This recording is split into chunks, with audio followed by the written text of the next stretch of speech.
Tecnocast, o podcast do Tecnoblog.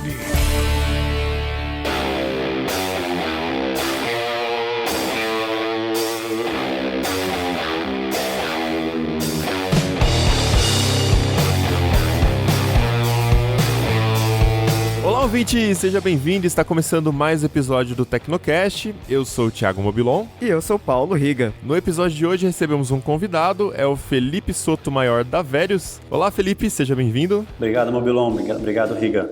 Hoje vamos falar sobre o método dos envelopes, que é um método que vai ajudar você a tomar o controle do seu orçamento daqui pra frente, né? Eu ia falar 2018, mas é pra sua vida, cara. Então aguenta aí que a gente começa depois da caixa postal.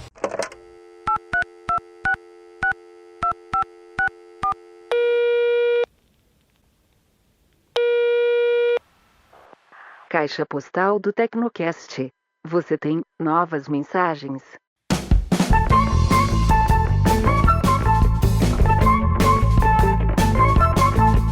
Este Tecnocast é um oferecimento da Verius. Você que ouve o Tecnocast há algum tempo já deve ter ouvido falar dessa empresa, né, Riga?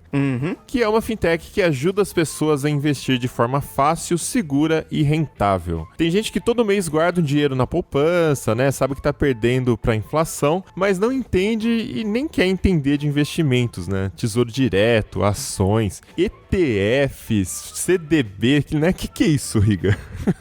Pois é, a Verius é uma startup que investe para você por meio de um robô. Você se cadastra, responde um questionário, e aí você descobre o seu nível de risco, assina uns documentos online e pronto. Aí sempre que você depositar dinheiro na sua conta, o robô decide onde investir. A especialidade da Verius é cuidar daquele dinheiro que você está guardando pro médio ou longo prazo e não quer correr o risco de perder. Ele já tem mais de 200 milhões de reais sob gestão, e qualquer um pode começar a investir colocando a partir de 12 mil reais. É isso aí, mas calma que tem um cupom para quem é ouvinte do Tecnocast. Utilizando o link que está na descrição deste episódio, você pode começar a investir com apenas R$2.000. Então corre lá no post e pega o seu link com cupom de desconto. Se você quiser saber mais informações, corre lá no site verius.com.br. Enfim, tá tudo no post deste Tecnocast.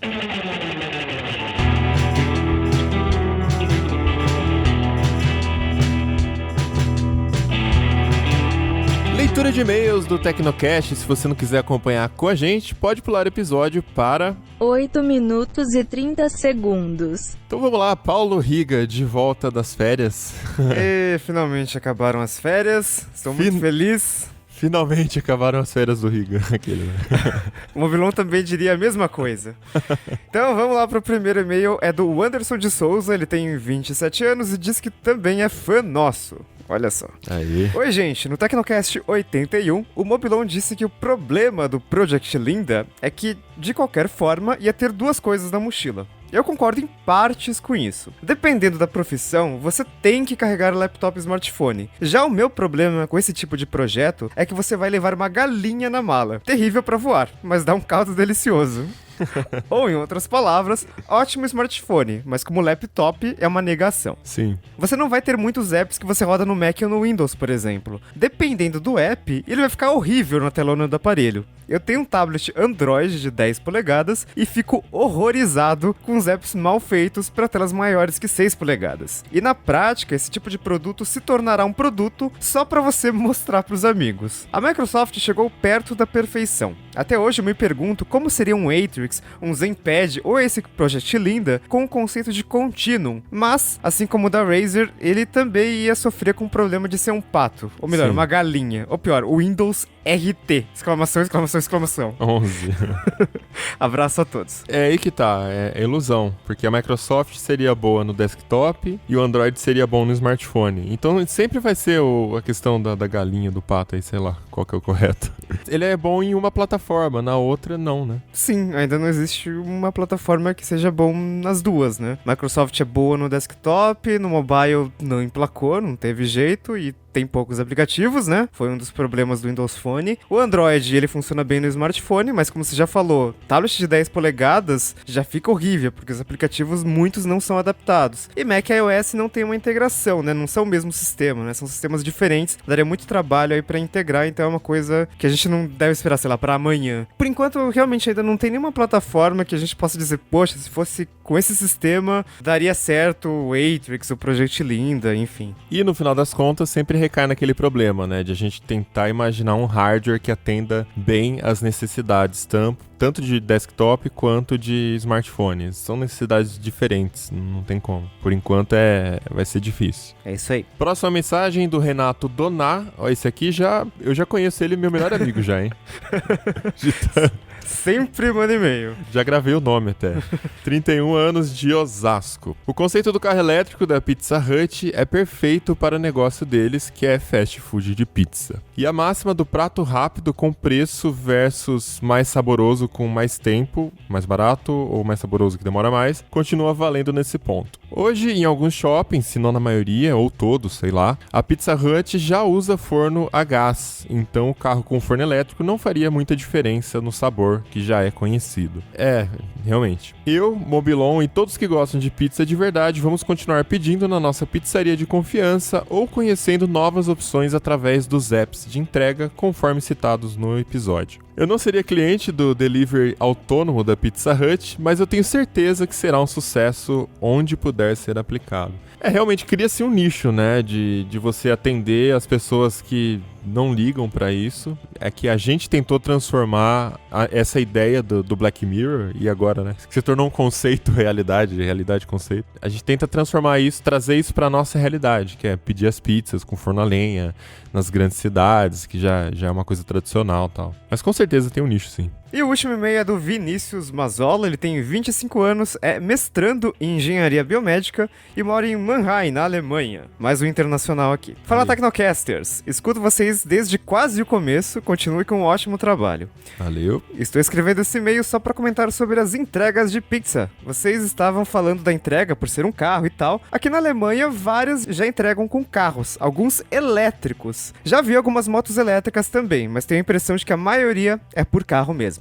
Eles utilizam um carro pequeno, que não sei exatamente o nome, mas lembra um Smart mais simples. Smart, aquele carro da BMW. Esqueci de comentar outra coisa. Uma amiga minha aqui tem uma churrasqueira elétrica com um buraquinho para colocar pedaços de madeira. Isso mesmo, eles vendem uns pacotes de pedaços de madeira para você colocar dentro da churrasqueira elétrica. Sim. Com isso, ela é queimada e dá o gosto na carne. Exato, eu ia até comentar isso no último episódio, que tem umas técnicas caseiras, né, de YouTube, que o pessoal faz churrasco dentro da panela de pressão. E aí é a mesma coisa, o pessoal embrulha a carne num papel alumínio e coloca embaixo carvão. Então tá na panela de pressão, é a pressão mesmo ali que vai cozinhar, mas com essa pedrinha de carvão ela dá aquela defumada e pega o sabor da madeira. Altas gambiarras.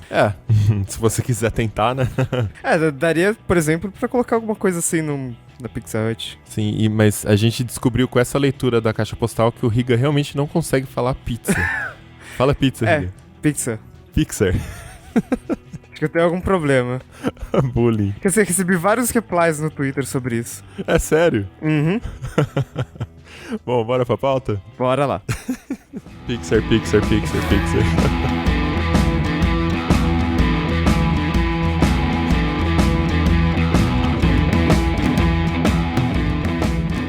Quando a gente tá falando de erros na questão orçamentária, né, das pessoas, eu sempre olho o que tá acontecendo com os meus amigos aqui, né? Então, o que o pessoal tá fazendo. Não que eu seja uma perfeição na gestão das minhas finanças pessoais, né? Com a empresa eu sou mais rígido, mas comigo, vocês vão ver até durante o programa que eu não sou tão rígido assim. Mas o que eu mais vejo é o pessoal enxergar o cartão de crédito como um segundo salário. Eu não sei se vocês têm essa sensação também, mas o que eu percebo é que a galera, tipo assim, recebe o salário no começo do mês, já começa a gastar com as coisas que eles querem gastar e às vezes não se preocupa muito em saber quando aquele dinheiro vai acabar, porque sabe que, tipo assim, acabou o dinheiro no dia 20, mas ainda tem mais 10 dias. Aí o pessoal tá querendo marcar uma viagem pra praia no final de semana, tá querendo marcar um barzinho, um churrasco, e o pessoal sempre arruma um jeito de ir porque gasta no cartão de crédito, né? Enxerga o cartão de crédito como uma extensão do salário, né? Vocês tem essa sensação aí também? Eu acho muito estranho isso, porque eu concentro todos os meus gastos no cartão de crédito. Porque assim eu ganho milhas, ganho pontos, enfim. E faço isso há anos, 5, 6 anos. Só que quando eu gasto no cartão de crédito, eu tenho a noção de que eu tenho dinheiro na conta corrente pra cobrir aquele cartão de crédito. Então eu gasto pensando no que eu tenho na conta. Mas o que realmente acontece de as pessoas verem o cartão de crédito como, eu vou gastar e uma hora eu pago. E acaba se endividando, entrando no rotativo e pagando juros de 15% ao mês. E acho que isso acontece muito porque a maioria das pessoas só controla as finanças pelo saldo total que está disponível na conta. Então, assim, tem dinheiro, tá acabando, você começa a cortar, né? Que dá, inclusive, aquele efeito famoso de caiu o salário, sensação de tô rico, e no final do mês tá todo mundo pobre, né? Então, o cartão de crédito acho que é uma forma, acho que é um dinheiro um pouco invisível, que você gasta, e já é um saldo negativo que as pessoas não costumam acompanhar, né? Na hora que chega a fatura, costuma ser uma surpresa. Então, aí que tá. E chega no outro mês, o seu salário cai na conta e você tem lá o cartão já comendo metade do seu salário, né? E aí, o que você faz? Você perde metade do salário pro cartão, a outra metade pro aluguel e acabou. Mas aí você ainda tem dinheiro, é o cartão de crédito. E por aí vai. E vai cavando cada vez um buraco mais fundo. A bola de neve, né? Isso tá ligado a essa questão da contabilidade mental, que foi inclusive o ganhador do Prêmio Nobel de Economia 2017, foi o Richard Thaler, foi com uma tese, um estudo relacionado a isso, né? A gente tende a ver o todo do dinheiro e a tomar decisões que ele chama de irracionais, decisões erradas, para atender demandas ou vontades, necessidades de curto prazo, sem conseguir dimensionar que vai faltar em algum outro momento. E quando a gente está falando desses gastos que chegam assim, que o pessoal vai ter que pagar o cartão de crédito, acabou o dinheiro e aí pro resto do mês. Aí na Verius, como vocês gerenciam muitos investimentos, né, muitas carteiras, vocês têm essa estatística também? Se o pessoal chega a sacar o dinheiro antes da hora para cobrir um rombo porque não planejou direito o mês seguinte? Como é que é? Acontece bastante. Assim, quando a gente começou o trabalho de produção de conteúdo aqui na Verius, a gente traçou assim, o escopo. A gente vai falar só de investimento, não vai falar de finanças pessoais. Mas o que a gente começou a ver na prática é que muita gente começa a investir e aí depois pede um resgate, ou zera a conta, ou pede um resgate grande, por uma questão de desorganização. Faltou dinheiro esse mês, mas eu vou voltar no mês que vem. Ou faltou dinheiro esse mês, mas daqui a 3 meses eu vou conseguir voltar. E volta? Volta. Tá. Isso é o legal. Menos mal. Assim, poderia ser uma desculpa, né? Às vezes, as pessoas às vezes pedem desculpa por fazer o resgate. É engraçado, né? A gente fala, gente, não tem problema, o investimento é seu. Né?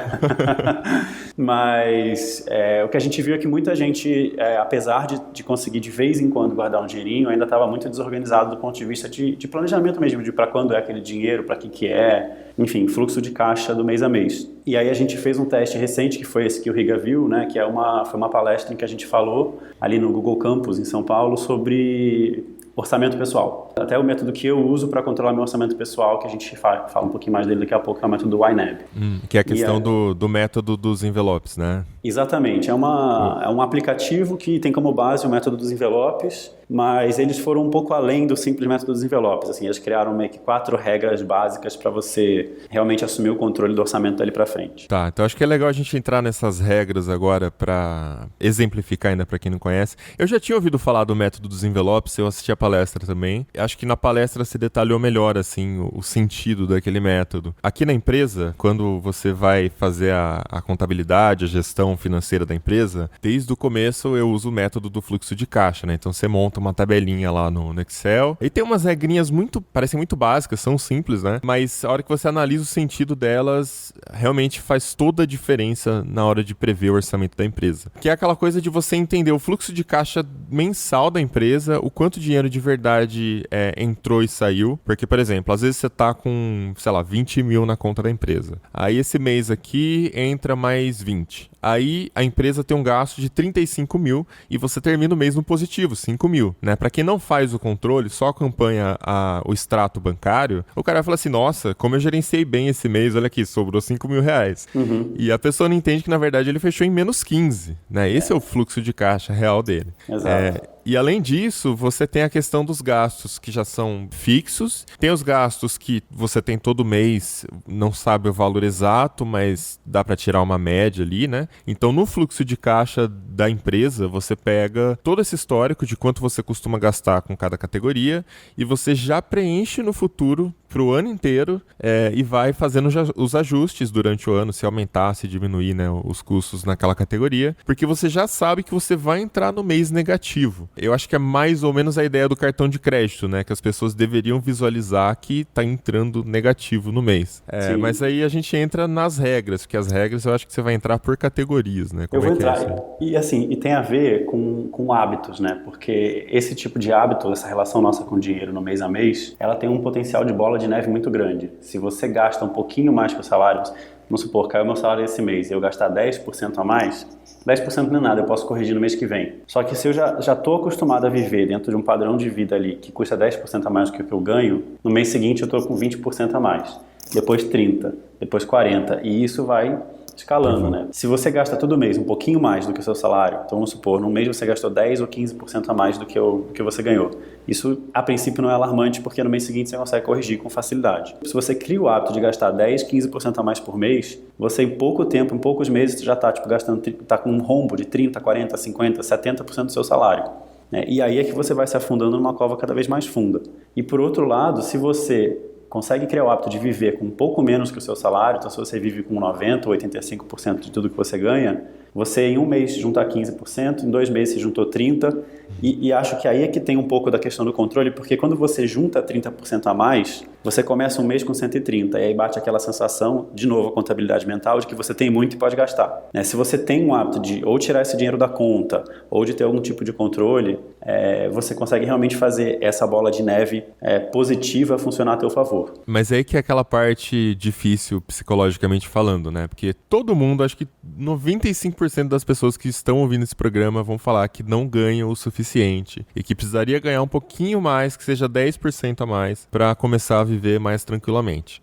E é um efeito meio psicológico, porque eu já tive vários exemplos, assim, de amigos que falavam isso, que tipo, cara, tá foda, tô sem dinheiro, tô quebrado, não dá pra nada. E aí, de repente, recebe um aumento, às vezes um aumento bom, muda de emprego e tal, e o cara continua reclamando que não tem dinheiro pra nada. Eu falo, cara, você não acabou de ganhar um aumento?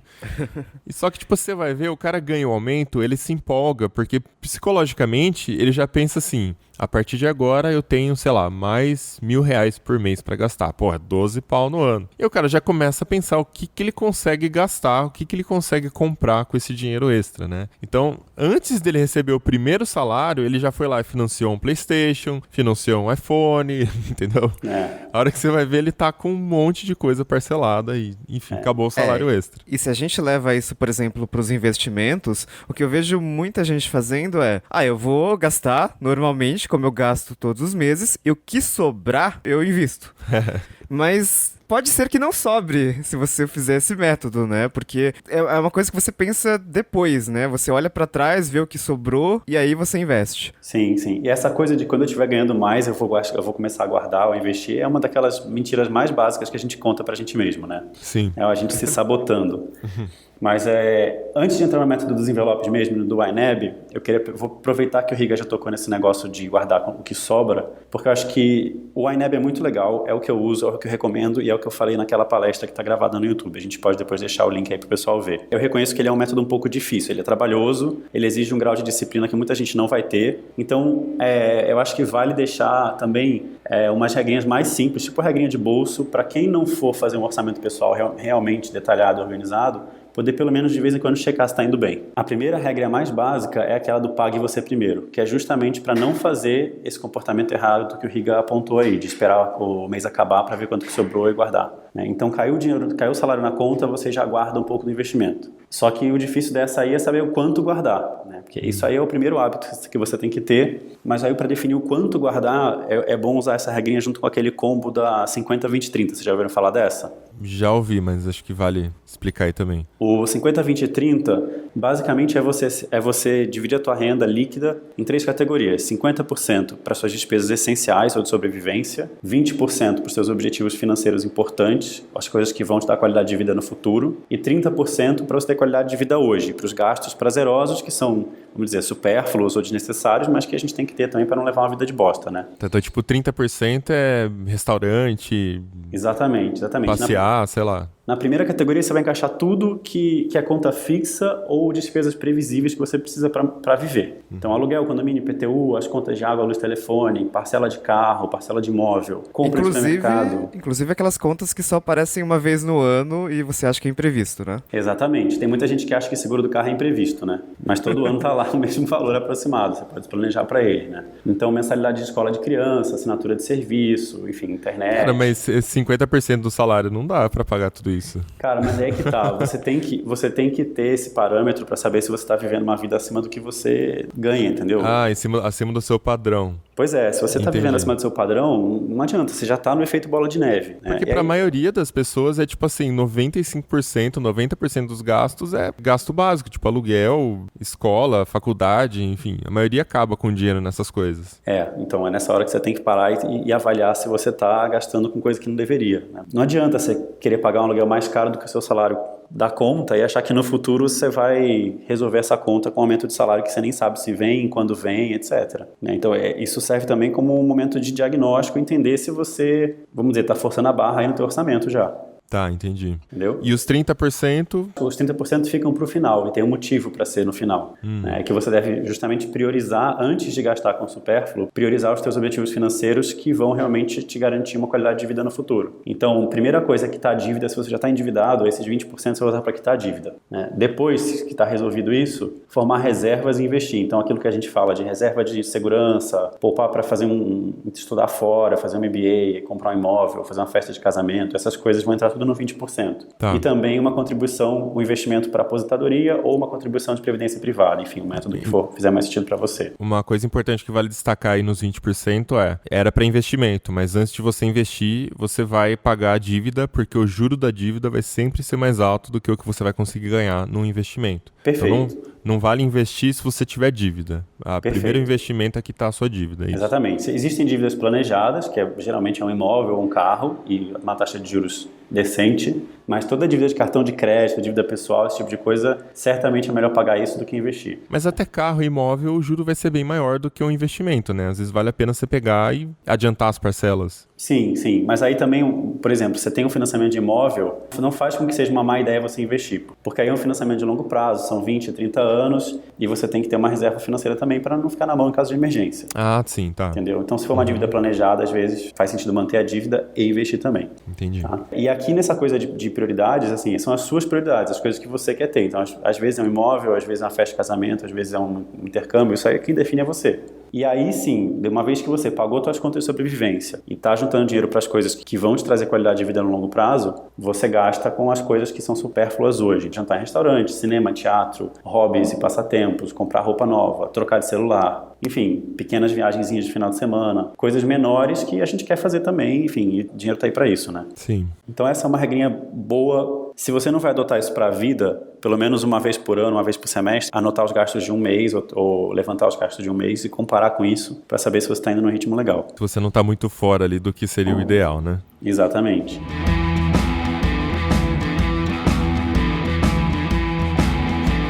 Tem uma outra regrinha fácil também que é boa, não para acompanhar o dia a dia de cada mês, o orçamento de cada mês, mas para você fazer vamos dizer assim, uma verificação de tempos em tempos se você está guardando o suficiente para a aposentadoria. E a primeira vez que eu vi até foi no canal de YouTube de um grande banco, eles fizeram um vídeo bem detalhadozinho assim explicando. A regra é bem simples, é o quanto você deveria ter guardado aos 35 anos de idade, aos 45, 55 e 65, especificamente para a aposentadoria. E essa é legal porque assim, é zero trabalho, é só você parar e fazer uma conta para você ver se você está guardando no ritmo certo. Tá. E aí eles chamam de regra do 1369, porque aos 35 você deveria ter aproximadamente um ano do seu salário atual acumulado para aposentadoria. Então 12 salários do seu salário atual. Do quanto você ganha hoje mesmo. Do quanto você ganha hoje aos 35, exato. Aí aos 45, 3 anos de salário acumulado. Corrigido o valor, né, do salário atual também.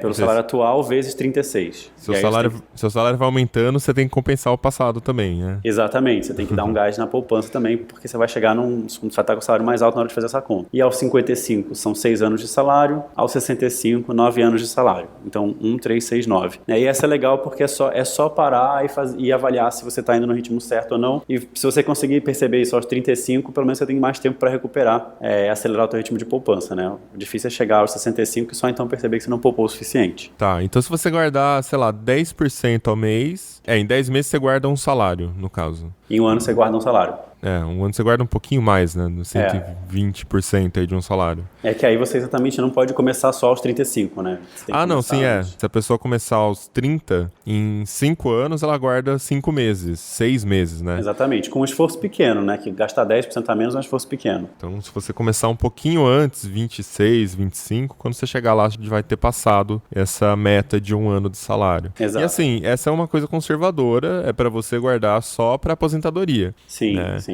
A gente está discutindo muito agora questão de previdência, do déficit da previdência, reforma e tal. Então, pelo menos a sua aposentadoria é legal você guardar, para você não ficar sem dinheiro quando você se aposentar, né? Exato, ficar completamente desamparado, né? Mas vamos falar do método dos envelopes, então? Tá, vamos lá. Bom, o método dos envelopes ele é bem antigo, é basicamente um método para você diminuir o uso da contabilidade mental. Ao invés de você olhar o seu saldo inteiro para avaliar se você tem dinheiro ou não para comprar uma coisa pequena aqui, uma coisa média ali, tradicionalmente significava você receber o seu salário, tira todo ele do banco e divide em envelopes. Então, um envelope para pagar o aluguel, um envelope para alimentação, um envelope para escola das crianças, enfim, e aí aquelas categorias que a gente veio discutindo. E um grandão pro ladrão que te assaltar quando você sair da agência do banco, né? Exato, exato. É fácil ver que esse método, assim, de prático não tem nada, né? Assim, totalmente inviável fazer isso na prática.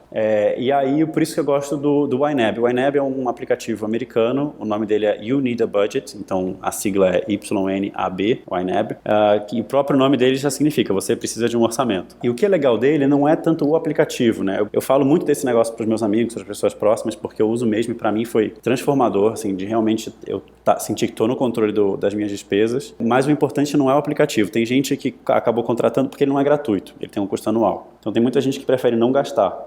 Mas alguns amigos só mudaram o mindset, a forma de controlar as finanças a partir da metodologia dos caras. E aí eu acho que o grande ensinamento ali é a metodologia mesmo. Tem 4 regras, eles trabalham com 4 regras. A primeira é dê uma função para cada centavo, né? É tudo em inglês o material deles, mas o site também é bem legal, tem várias aulas, você pode fazer aula gratuita, tirar dúvida com o professor e tal. Mas a primeira é dê uma função para cada centavo. Por quê? A gente está, até, não sei se vocês fazem assim, mas a gente está acostumado a separar o dinheiro por contas. Então assim, a reserva de emergência eu ponho num investimento. Aquilo que eu estou guardando para aposentadoria eu ponho em outro investimento. Aí não é? Vocês fazem alguma coisa nesse tipo? Não, eu não faço. Eu tenho a reserva de emergência no Tesouro Selic, que é, todo mundo fala, né, por causa da liquidez e rende a Selic, e aí o resto eu invisto. Eu tenho a minha meta de investimento, né, quantos % eu quero ter em cada ativo, e eu mesmo vou gerenciando isso todos os meses. Entendi, você não separa por objetivo, assim. Não, eu deixo reserva de emergência uma quantidade X de salário, só pra estar lá, né, e o resto eu vou investindo normal. Eu também não tenho objetivos. Eu tenho simplesmente a conta que eu invisto e é isso aí. Sim, sim. Geralmente, muita gente não planeja os objetivos individuais, mas a hora que chega num negócio grande, tipo, quer trocar de carro ou quer pegar um apartamento, esse dinheiro ou o cara separa ou ele vai avaliar versus o bolo inteiro. Assim. Tá. E aí o legal do aplicativo é justamente que ele te ajuda a olhar o dinheiro, vamos dizer assim, em 2 dimensões. Tem uma dimensão que é onde ele está, que é em qual conta que ele está, e a outra que é para que você vai usar. Então o que eles pregam é que assim que cai o dinheiro na conta, você já divida dizendo, esse tanto eu vou usar para pagar o aluguel, é você parar para pensar e avaliar o que esse dinheiro vai ter que fazer por mim antes do meu próximo salário cair. E aí você divide de acordo com essas finalidades. Então, cada R$1 que você tem na conta vai ter uma função diferente, né? E isso vai ser a base do teu orçamento dali para frente. Então, a primeira coisa que você já vê não é olhar o dinheiro, o gasto passado e ficar anotando despesas para avaliar como você foi. É pensar o dinheiro que eu ainda tenho hoje e como é que eu vou gastar ali para frente. Tá, no caso do mês, né? Você sabe quanto você ganha de salário por mês, você tem que saber quanto que você vai gastar. Então, você sabe quanto você gasta de aluguel, de água, de luz, de IPTU, IPVA, seguro, enfim, todos esses gastos você tem que registrar. Isso. Antes de você gastar. Antes de gastar, para você ter uma ideia de quanto dinheiro que sobra para gastar com besteira. É a ideia que eu falei, né, que é utilizado para empresas. Você faz o fluxo de caixa do ano inteiro, você já sabe que você vai gastar mais ou menos isso com funcionário, com internet, com aluguel, você coloca já na planilha. Então a planilha do seu ano inteiro, ela tá no vermelho. Se você olhar lá em dezembro, pega janeiro e olha em dezembro, até assusta, porque dezembro vai estar menos todos os meses somados, né? Sim. Então a ideia é que você já entra no mês mês no negativo. Você já sabe que aquilo vai sair do seu salário de alguma forma, você vai ter que pagar aquilo. Então não adianta postergar, não adianta olhar o bolo inteiro do seu salário e fingir que não tá comprometido já, entendeu? Só que ao invés de pensar como negativo, ele pensa em, quais são as despesas que eu vou ter que pagar com esse dinheiro? E aí, para você olhar o ano inteiro, ao invés de você ir projetando o ano inteiro, ele trabalha sempre só de mês em mês. A forma de olhar o ano inteiro, na verdade, dele, é a segunda regra que ele fala, de entender as suas reais despesas, né? Ou até o exemplo que eles dão é o que eu roubei no começo da nossa conversa, que é, para muita gente, o seguro do carro é um imprevisto. Não deveria ser, né? O IPVA, nada disso deveria ser imprevisto. Você sabe que está vindo matrícula de escola, compra de material. Então, quando ele fala entenda as suas reais despesas, é parar e pensar quais são as minhas despesas extraordinárias, que não são mensais, mas que eu já sei que estão vindo. Então, você mapeia elas ao longo do ano e você se planeja. Se eu comecei esse orçamento agora e faltam 5 meses para o meu seguro do carro, eu já sei que eu tenho que, em 5 meses, juntar o suficiente para pagar o seguro do carro. E já sei que no ano seguinte vai ficar mais fácil, porque eu vou dividir em 12 vezes, ao invés de 5 só. Então, você já começa a separar, você tem a categoria das suas contas fixas, depois você vai ter a categoria dessas contas extraordinárias. E já começa a separar para essas contas que vêm de vez em quando. Aqui no Brasil, o que acontece muito é que você usa o dinheiro do 13º para pagar o IPVA, por exemplo, né? Que vem em janeiro. Ou para pagar as contas do Natal, que você já gastou tudo no crédito, né? Tem essa também. Só que o próprio 13º para a empresa encaixa exatamente nessa situação que você está falando. Exatamente. Porque a empresa, quando contrata um funcionário, ela negocia um salário pensando já no gasto anual, não no gasto mensal, né? Sim. Então o cara fala, mas o 13º é o meu direito. Na verdade, a empresa só está tirando um pouquinho do mês a mês e te dando no final do ano. Ela poderia te dar... Que é uma coisa quase paternalista, né? A legislação trabalhista, nesse sentido, presume que o trabalhador vai fazer besteira com dinheiro se entregasse tudo mês a mês e que não vai sobrar para essas contas de final de ano e por isso entrega na mão dele só no final do ano. E tem aquela coisa também que, se for ver, o trabalhador está financiando a empresa, né? Que ele dá um pouquinho do salário dele todo mês e a empresa devolve no final do ano sem juros. No cenário de juros altos, isso é bastante grave. Agora, cada vez menos, isso passa a ter um peso cada vez menor, né? Mas aí a coisa mais legal de você pensar é que para quem realmente se organiza dessa forma, eu sei que não é fácil, a maioria das pessoas não se organiza, mas não existe imprevisto financeiro. Não existe, porque todos os que já são mapeáveis eu já mapeei e tem uma outra reserva lá que é chamada de reserva de emergência, que é para as outras coisas que seriam os reais imprevistos, né? Eu tive um problema recente aí, que eu tive que gastar uma grana preta num mês. Cara, peguei, aloquei lá entre as reservas de quais que eu ia tirar, gastei e vida que segue. E aí eu volto a constituir as reservas daqui pra frente. Mas assim, não me endividei, não tô pagando juros, etc. Não perdeu nenhuma noite de sono, etc. 0 noite de sono, 0. E ainda negociei à vista as coisas que eu tive que comprar. Olha aí. Entendeu? Você economiza com juros, na verdade, né? Economizei com juros e paguei menos no preço, porque a loja não tá acostumada, né, a vender um negócio caro ali, vender um móvel com o cliente pagando à vista, a transferência na hora, né? Todo mundo parcela no cartão e tal, e isso acaba diminuindo a margem dos caras. E a questão dos juros também acho que é legal citar, porque a gente tem essa cultura aqui no Brasil de financiar. Eu sou completamente contra, eu raramente financio alguma coisa. Só quando é, sei lá, no cartão, sem juros, que eu acho que compensa, porque eu invisto o dinheiro e vai render juros pra mim, né? Mas a questão dos juros, pra colocar de uma forma bem simples, você pega todo o esforço que você faz pra trabalhar todos os dias, o suor que você gasta pra conseguir o seu salário, e pensa que, assim, esse dinheiro que você conquista, você consegue converter ele em bens ou em experiências, em coisas que vão agregar na sua vida.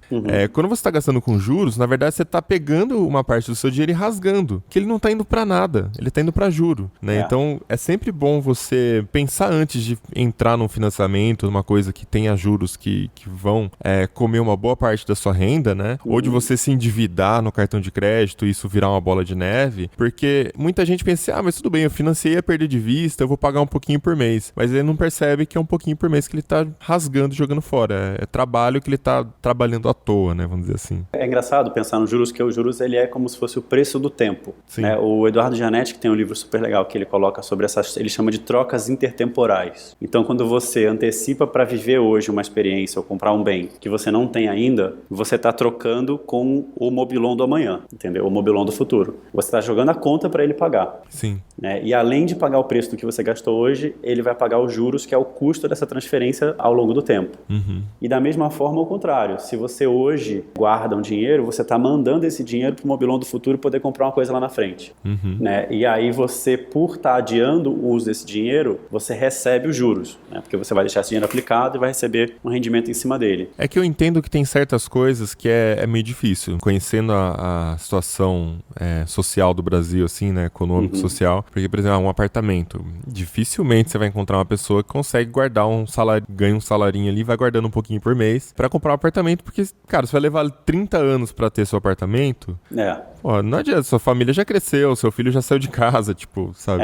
Aí essas coisas eu entendo, mas assim, tem muita gente que se endivida nessa besteira do cartão de crédito, de achar que é um segundo salário, ou do tal do cheque especial, que você passa o cartão no débito, e você nem vê que o cartão já entra lá no negativo, né, e já tá te cobrando juros. Então, tomar cuidado principalmente com isso, porque é um gasto que, cara, é dinheiro completamente jogado fora, não te traz nenhum benefício. Quando você financia um bem, ainda tem o benefício de você antecipar uma conquista que, cara, 30 anos pra pagar é vida, hein? É muito tempo. Então, assim, beleza, eu antecipei e eu aceito isso. É a dívida planejada que a gente mencionou no começo, né? Então, para algumas coisas vale a pena você se endividar de forma planejada e aí pensando que você vai pagar uns juros que é o preço realmente de você ter um apartamento aos 30 anos de idade, não aos 60. Exato. Né? Beleza, faz parte. Agora, vale a pena você se endividar para comprar o PlayStation? Então, a coisa é bem diferente, né? E pagar juros de cartão de crédito. PlayStation etc. não, mas o Nintendo Switch eu acho que dá pra pensar. Assim. Cara, e o mais legal é que se isso for uma prioridade para você, não tem nada de errado nisso, entendeu? Só que você tem que entender que não dá para você antecipar tudo que você quer da vida para hoje. Você não vai dar conta, você vai pagar uma carga de juros que vai te massacrar lá na frente. Mas se você definir quais são as suas prioridades e financiá-las, ou enfim, antecipá-las, ou guardar dinheiro para elas, ao invés de seguir a fórmula padrão que tá todo mundo pregando, não tem nada de errado nisso. E aí que eu acho interessante uma das regras do INEB, que você coloca, por exemplo, gastos como, sei lá, roupas ou presentes de Natal. E você registra isso, coloca isso como se fosse um fundo mensal. E aí você, por exemplo, presente de Natal, você só vai comprar no final do ano. Né? Então, ao longo do ano você vai acumulando esse dinheiro e no final do ano você simplesmente gasta ele. E pode sobrar, pode, enfim, né? O ideal é que sobre, né? Eu guardo R$70 por mês pensando no Natal. Aí minha família faz amigo oculto, aquela coisa. Eu acabo não gastando tudo que acumula no ano. Aí chega no final, sobra. Então eu tenho o efeito contrário do Natal financeiramente do que a maioria das pessoas tem. Aí eu viro esse dinheiro de volta para outra categoria de acordo com as minhas prioridades. Inclusive a gente pode ter um fundo de gadgets, né? Pra trocar o smartphone, fazer aquele upgrade. Eu tenho também. Tudo tem que ser registrado. Eu tenho também. Aí. Eu chego num nível de detalhe que chega a ser quase uma loucura, mas eu tenho uma categoria de gasto que é a troca de gadgets, que é basicamente o notebook e o celular, né? E por exemplo, é interessante, eu fiz uma viagem outro dia e aí eu vi um aparelho de som fuderoso, que eu falei, cara, eu quero comprar esse som. E aí eu fiquei assim, tipo, sofrendo, porque era um negócio meio caro, mas na hora de decidir se eu compro ou se eu não compro, eu olhei na categoria e assim, eu tinha dinheiro suficiente em gadgets. Então a minha decisão, eu não preciso pensar esse som, ou o restaurante, ou a viagem de final de ano, ou não sei o que lá, ou não sei o que lá, ou não sei o que lá, não sei o que lá, e tomar uma decisão, porque essa decisão na cabeça de um ser humano é impossível. Mas eu simplesmente olhei o meu saldo e falei, se eu comprar esse som, vai demorar mais para eu trocar de computador ou de celular. Tô disposto? Sim. A decisão fica muito fácil, porque o dinheiro já estava separado para eletrônicos. Então eu só tinha que comparar o som com os eletrônicos. Ou ainda que que o som não fosse um eletrônico, que eu quisesse comprar, sei lá, um tênis caríssimo, e na categoria de roupa não tivesse saldo, eu poderia virar e falar, bom, não tem na de roupa, mas eu tenho na de eletrônicos, é esse tênis ou computador. Então, uma decisão que seria impossível de você calcular de cabeça, você quebra ela numa decisão pequena, em que você consegue realmente tomá-la de forma consciente, e não se enganar para comprar o que você quer. Entendeu? É a regra que pra você gastar mais, você precisa tirar de algum lugar, né? Resumidamente é isso. E que inclusive é a regra número 3 dos caras. A regra 3 deles é seja flexível. Tá. Que é exatamente isso, assim, o orçamento é seu, é você que manda, tá? Você não é porque você escreveu que você tem que obedecer. Você escreve pra poder lembrar, pra poder se orientar e tal. Agora, chegou no momento em que você teve um imprevisto mesmo, que não estava planejado, ou você quer mudar de ideia no meio do caminho, ou você já mudou e já gastou o dinheiro, não tem problema, só que você tem que entender que você não multiplicou o seu dinheiro. Quando eu comprei o som, eu não passei a ter 2 vezes aquele valor. Então, se eu gastei numa coisa que não estava prevista, eu vou ter que gastar menos em alguma coisa que estava prevista. Né? Então, é justamente essa a regra do seja flexível, que é a regra 3, é entender que para gastar mais em alguma coisa, você vai ter que gastar menos em outra. E pode ser em várias outras. Às vezes eu poderia tirar, 10% do preço de som de cada categoria, diminuir, várias categorias e pagar meu som, entendeu?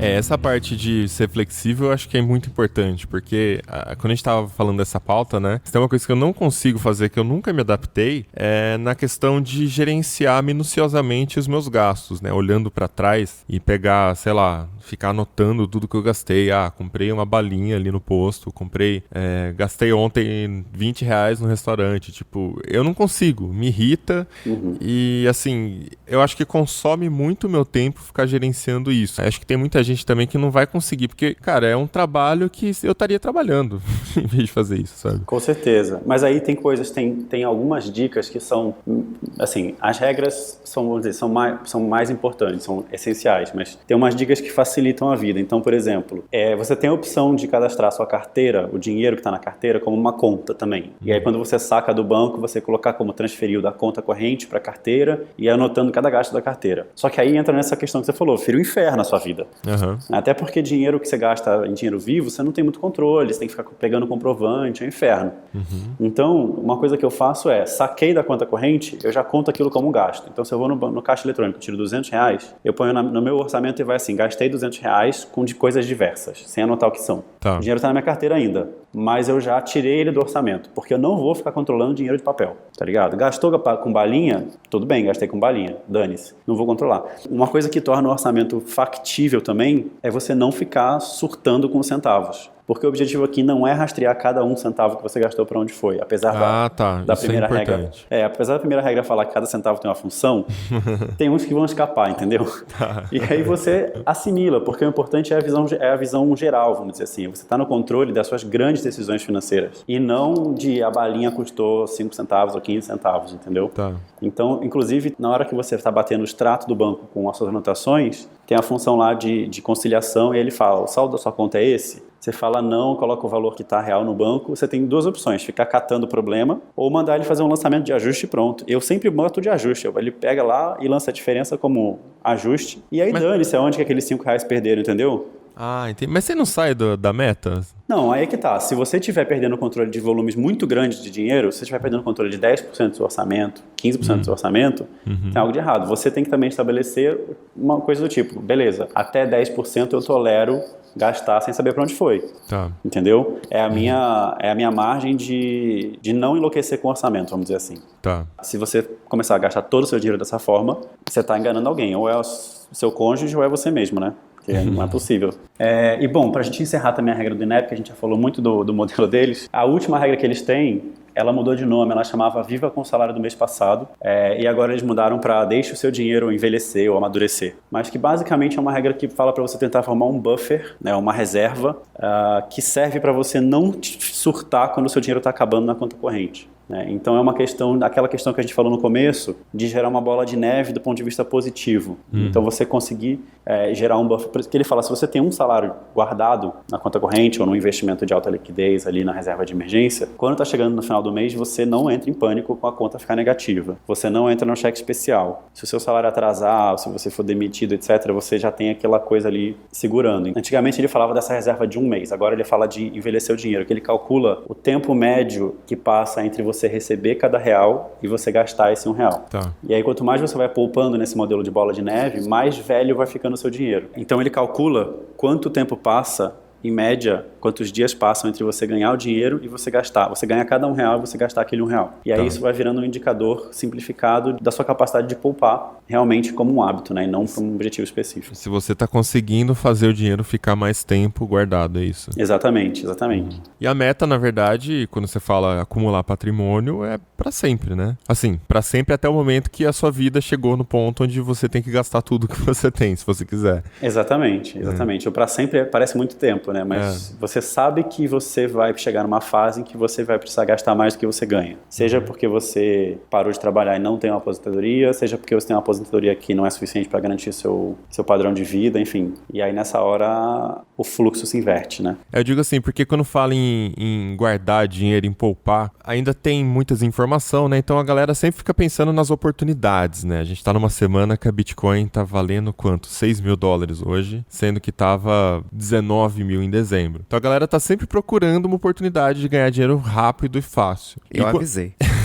Avisamos, né? Quando você fala de ativos para você guardar o seu dinheiro, a longo prazo, você está falando de ativos seguros, você está falando de ativos que no longo prazo ele vai sempre valorizar, vai ter variações no curto prazo, no médio prazo, vai ter uma crise. O ideal é você sempre ir fazendo aportes mensalmente. Acho que isso entra até um pouquinho aí na parte do destino que você dá pro dinheiro, né? Desses 10% que seja.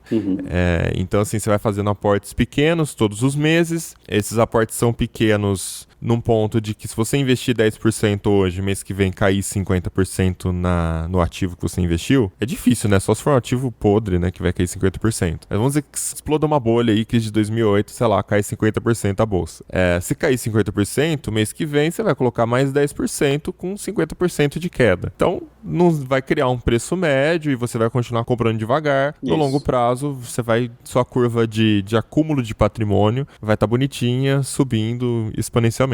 Então é assim que funciona quando você fala de acumular patrimônio. Sim. Quando você está falando de longo prazo, obviamente você tem que tomar cuidado para não comprar ativos que podem, né, ter realmente um problema muito grave. Mas, por exemplo, bolsa de valores, que muita gente tem medo, é uma questão realmente de entender se esse dinheiro é para longo prazo e de não ficar tentando acertar a hora de entrar, acertar a hora de sair. Né? É exatamente isso que você falou. Vai botando todo mês um pouquinho, quando cai é hora de comprar com desconto. Exato, mas também não ficar com essa mentalidade de tipo assim, vou comprar agora que tá barato, aí sobe 50%, você vai lá e vende. Tipo, não, cara, porque no longo prazo vai subir muito mais do que esse 50%. Sim. E como você tá acumulando patrimônio, quando você vende um ativo, você vai precisar reinvestir em algum lugar, né? Então não adianta você sacar que você vai ter que encontrar outra grande oportunidade. Pois aí que você vai perder dinheiro, entendeu? E vai pagar imposto, vai pagar taxa, e você pode estar errando, né? Você pode estar achando que já subiu e vende e aquilo sobe muito mais. E aí você fica se martelando porque você saiu, né?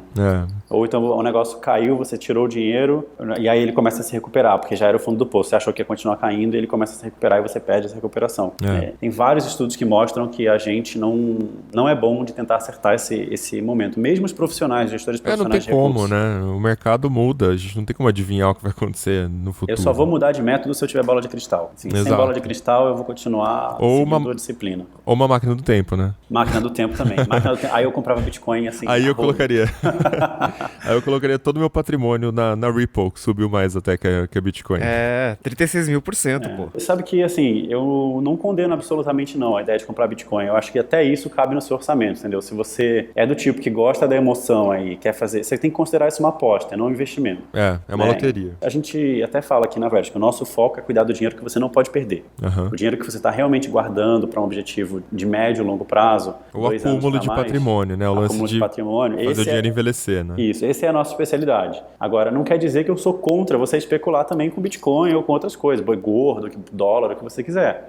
Nossa. Você reserva uma parte do seu patrimônio para fazer esse tipo de aposta. Você não vai arriscar a sua aposentadoria, o teu patrimônio de longo prazo, o teu conforto futuro para fazer uma aposta com Bitcoin. No caso do Bitcoin, eu acho que tem que ser um dinheiro que está disposto a perder tudo, porque pode perder tudo. Sim. Mas você pode ter um dinheiro que está disposto a perder tudo, não tem nada de errado nisso, né? Avalia quanto que é e manda bala. Você faz aposta na Mega Sena, não faz? Então... Sim, pô, tem gente que gasta 17 mil reais numa aposta. Eu não compro Mega Sena, nunca invisto na loteria, nunca invisto, olha, eu usei a palavra errada, eu nunca compro tickets de loteria, mas eu cogito talvez comprar umas criptomoedas assim, só para acompanhar mais de perto, porque as pessoas me perguntam, eu sinto que enquanto o dinheiro não tá ali sofrendo, é o que o pessoal fala de ter a pele no jogo, skin in the game, né?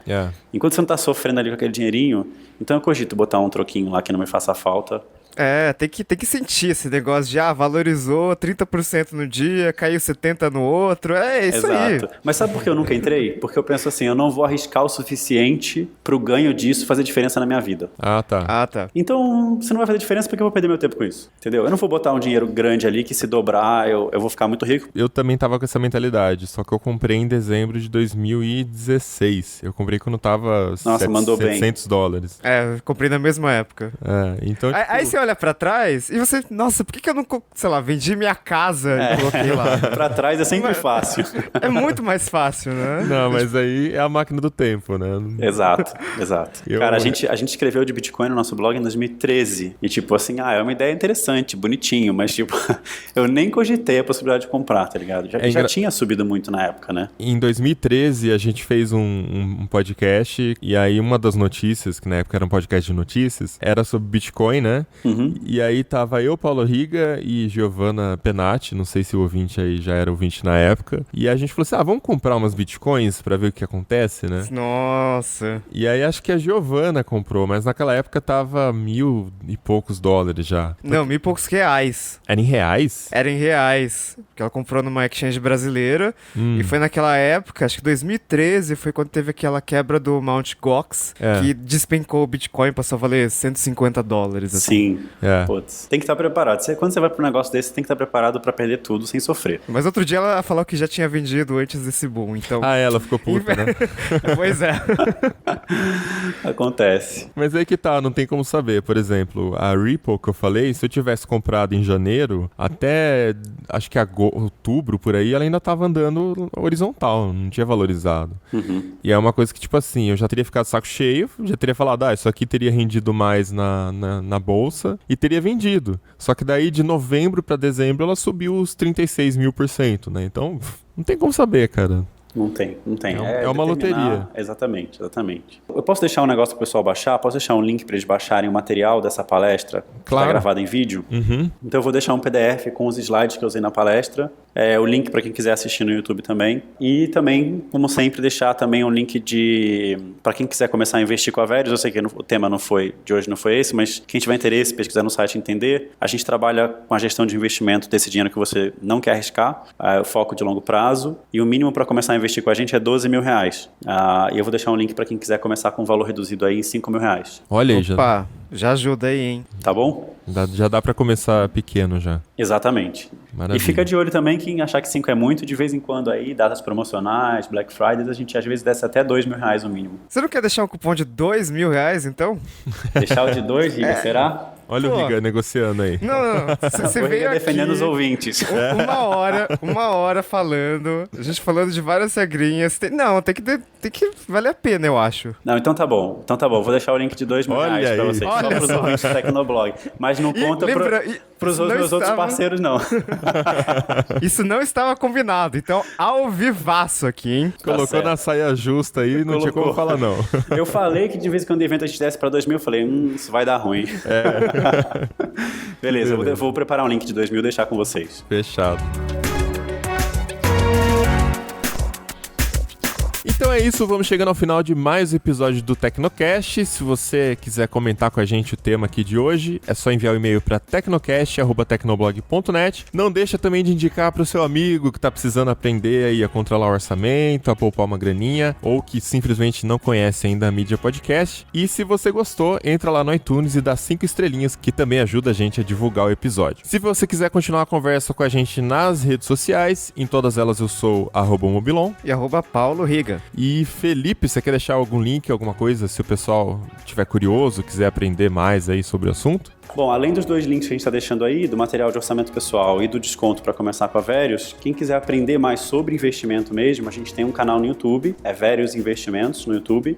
Tem um programa semanal chamado Aprendo Logo Invisto, tem uma série de vídeos que a gente solta também fora do cronograma semanal, que aí o objetivo é realmente ensinar, ou pegar algum tema da semana, tratar, enfim, de vez em quando tem convidados. Não chega a ser assim um Tecnocast, mas a gente também ensina algumas coisas legais por lá. É mais aprofundado, né? Quando o tema é investimento. Tem alguns temas que são um pouco mais difíceis para quem já tem uma base, mas muita coisa é para leigo, assim. E a gente procura manter curto, 10 minutos. Mais aprofundado que o Tecnocast, que fala mais de tecnologia, né? Sim, no outro tema, exatamente. Então, beleza. Esse episódio vai ficando por aqui. O Tecnocast está oficialmente de volta agora, então nos vemos de novo daqui 15 dias. Até lá. Falou! Um abraço.